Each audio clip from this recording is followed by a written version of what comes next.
Hi, I'm Marlow Artis from Tar Heel Teachers. Recently, I sat down with Joseph Sorce. He is the president of the Cumberland County chapter of the Association of Educators. We spoke candidly about teacher contracts, the new 25% contracts, as well as the NCAA's campaign Decline to Sign. Let's hear what he had to say. Go. Mr. Sorce, education is really a hot button topic in North Carolina. It's all over. Everybody's talking about it, whether you're at the salon, whether you're at the movies, if you're at the mall. Everybody's talking about grandmas, everybody's talking about it. And I know NCAA is at the forefront. And one of the campaigns that you all are really driving currently is Decline to Sign. So can you tell us a little bit about that? Well, that originated with NCAE. We're the local association affiliated with NCAE. I didn't really want to buy into that campaign at first because I always thought this is going to be a personal decision for a teacher. It depends where you are in your career. You might want to take it and you might not want to take it. But then I got on the bandwagon with this petition. We've got some petitions already that our representatives have turned in. The idea is to give teachers some outlet to express their frustration. I mean, we're just upset about the way the General Assembly has been treating the teachers in the state. And we just need a way to express our distrust for them and our dissatisfaction for the way they've eliminated career status and these new teacher contracts that they're putting out for bonuses. So we sent out petitions to each of our representatives in each of the schools, and we're trying to get signatures for people to sign on this. But, so about what's the percentage that we've had petitions already turned in for Cumberland County schools? Well, it's trickling in at this point. So you think, are teachers just not on board with it, or is it just a slow process itself? I think it's a slow process, because I was talking to an association representative yesterday, and she said, well, I needed the right time to present the petition to my faculty. And to me, it's just a way for us to express our frustration and so on. But I understand now the school district is going to give us an out. Cumberland County school system is. Yes, they're going to give us a way to, decline to sign. And what they're going to do is have two forms. You'll have one form if you want to, suppose you're not in the 25%. Then you might want to challenge, because you think, well, man, I am a good teacher. So there's a way you can challenge. And then they have another process that you can decline to sign. If you don't want to do it, you sign this form and you won't be offered the contract. Like, again, it's just hard for me to tell people not to accept money. Right, because it's very, very personal. It's a personal thing. But with accepting the money, do you think it's going to really destroy collaboration? Because if we're trying to rush and get in this 25%, are some people going to say, I'm going to hold back my ideas because I don't want you to be part of the 25% because I want access to the $500, which can go up to $5,000. Yeah, so will it be? Absolutely. It's just, now I've been teaching a long time, and I've seen how collaboration improves instruction. It really does. And people, when they collaborate, kids learn. We even have children collaborating these days on projects and working together, and we find that that's a better way for them to learn. So it's obvious to us that that's the way to do it. Competition doesn't work, and I don't think it works in the classroom either. I've tried, competing things, kid, do this or do that to get something, and that works. Then you have these children that don't make it, and it's frustrating. So competition isn't a model for education. It's more of a business model. Yeah, you can get a bonus for selling more cars or something. Right. But we're not selling cars. We're not manufacturing toys. We're working with children, and there's a lot of things going on with children And today. see, and that's the thing, if we're going with this whole business model, because a lot of people who are not educated saying, well, on my job, I don't have this tenure, I don't have this guaranteed career status. But one thing that you do have is that you have a severance package if you lose your job. So you have some bonuses in place. But this is kind of just our severance package, our part of our bonus and incentives to keep the great teachers in the classroom. Yeah, what they're going to do is they're going to divide it in three groups. Central office staff will be one group, and then they'll have the group of support staff, guidance counselors, media specialists, anyone that's on a teacher pay contract, and then you got the teachers. So it'll be 25% of the central staff will be offered a bonus, 25% of the support staff, Okay. and then 25% at each school be offered a bonus. If they sign the contract. If they decide to get it. And Now, one thing about the 4-year contracts, are we saying that it's going to be 4 years with your school, 4 years with the district, or 4 years with the state? How is that going to work in terms of transfers and leaving the district? you have to stay in a district. If you leave the district, you start all over again. Start all over again. Yeah. So you have 4 years with Cumberland County Schools. Cumberland County Schools. Okay. That's And the good. sad thing is, we've got some young teachers that have been in the district maybe 3 years or 2 or 3 years, and they're not going to get offered it because they're not eligible, according to the law. Mhm. They're not eligible for a contract, and that's unfair. We've got some great people coming out of colleges, and they're just being treated unfairly, especially at the start of your career. So, Do we know how it's going? You said support staff and the ones that were on a teacher pay scale, so the media specialists, the guidance counselors. What Yeah. about the TAs who have tenure? Because we have some who do. not teacher assistants. They have to be on a teacher pay salary. If they're getting the salary through a teacher pay scale, the pay scale. So as it stands right now, the TAs are just going to stay in the same model and same contract that they already have. That's right. Okay.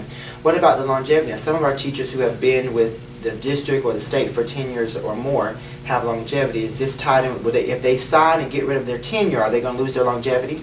Not at this point that we've been able to discover that they haven't told us in the law that will be taken away, so it's not part of the new law.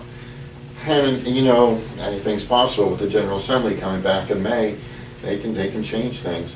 And that's the sad thing about this law, that it's only funded for the first year so far, so that's kind of a tenuous situation. Mr. Sorce, I want to ask you, what are the ramifications for the tenured teachers who don't sign the contract? Well, if they don't sign the contract, they maintain their career status until 2018. Okay. And Salary will remain the same? their salary will stay as the steps go, as they remain the same, yes. Mhm. They will remain the same. Remain the same. Mhm. Okay. So now we're talking about this whole 25%, the competition is going to really impede collaboration in a lot of ways. Well, how do you think we can reward our good teachers? Because all teachers aren't created equally. I mean, being honest, I'm a teacher, you're a teacher. We have some people in our buildings who work really, really, really, really hard. Are there any ways that we could reward those teachers who kind of go above and beyond? Really, to me, it should be like 95% of the teachers should get it, not Yes. 25. Yes. Because there's some great teachers in Cumberland County. As a matter of fact, we got the Broad Award nomination because we're such a good district, an urban school district. So I think rewarding like we used to do wasn't a bad idea. And that was rewarding a school that had good achievement. That means that everyone in that school was working, even the custodian was helping kids, or somebody's helping the kids to achieve. Maybe rewarding the school, all the teachers or all the staff in that school. So at least everybody's on the same page and Yeah, working yeah, together. because so they- you still have the competition, but it's still going to at least be within Well, the school. within that school, Right. that community is going to be much more collaborating because they want to see everyone succeed. They'll help each other to succeed in order so the school will get the reward. And I think that's probably one of the fair ways we've done it in the past, but they got away from that. Apparently they didn't have the money to carry that through. So it's all money, and it really is. It's all based on how they're going to budget the money for education. And I'm afraid that taking it away from public education is not the way to do it, and putting it in private Yes.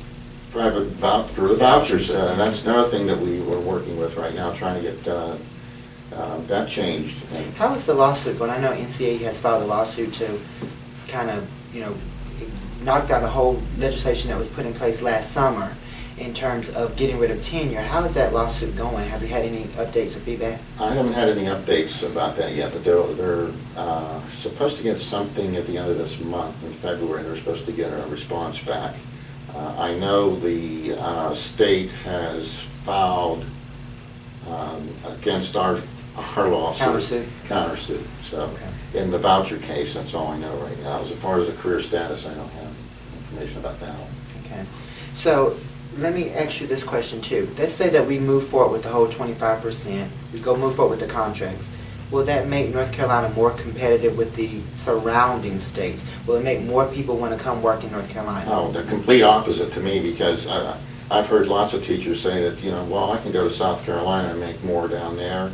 Or I have some people that are talking about moving to, stay in North Carolina but teach down in South Carolina. Or live north of Raleigh and go into Virginia to teach.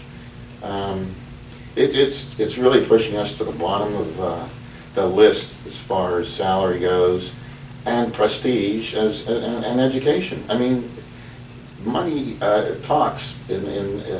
When you give enough money for people to reward them for what they're doing, things are going to result from that. It's the quality teachers are going to come here.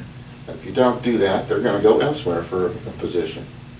Now, we know how the morale has been with all the talks about the budget and the pay and everything for teachers. We see what it is on the news in terms of statewide. Have you heard here at the local level that a lot of our schools are dealing with low morale because of all of these issues? Yes, I have an executive board meeting monthly, and I have a general meeting with all the membership every 2 months. And I hear all the time how everyone is upset and frustrated, and the morale is low. And we tried to do a little fun thing at the beginning of the year. In December, we had a fun event for them. We're trying to get people to get their minds off of all the things that are going on. And we'll probably do something again in May for our membership and teachers in general, actually, to come out and kind of let us steam off and get some time to yourself instead of this pressure we're getting from up above. And I think it's trickling down. I mean, the way they're being treated from the state level is trickling down to our local level, and some principals may feel that they can push teachers into doing more and more and more work, and it just seems unfair. The last thing I want to ask you, what can we do as educators to turn this around? What should we do in order to make our voice heard, to change the situation, to stand up for public education? What can we do? Well, one of the things you can do now is this coming Saturday is the Moral March on Raleigh. And we've called our teachers to try to go to that and invited them to go. We're marching in Raleigh in the morning at 9:30, and there'll be educators across the state will be there. And I understand Clay Aiken has thrown in his support for teachers. I didn't realize this until earlier today. Someone told me that he's going to be here in Fayetteville to go with us up to Raleigh for the march, and he's actually going to speak up there at the March rally up in Raleigh. It's meeting of Shaw University is where it's going to start and go to Jones Street. But you have to do something. Like Martin Luther King said, you have to take the first step and do something and change things.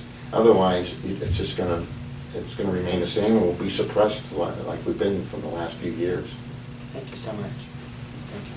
This issue doesn't just affect teachers, it affects our entire society. Everybody will be affected by the ramifications and the implications from what's going on in North Carolina education. The main thing that we really need to do is make sure that we are informed.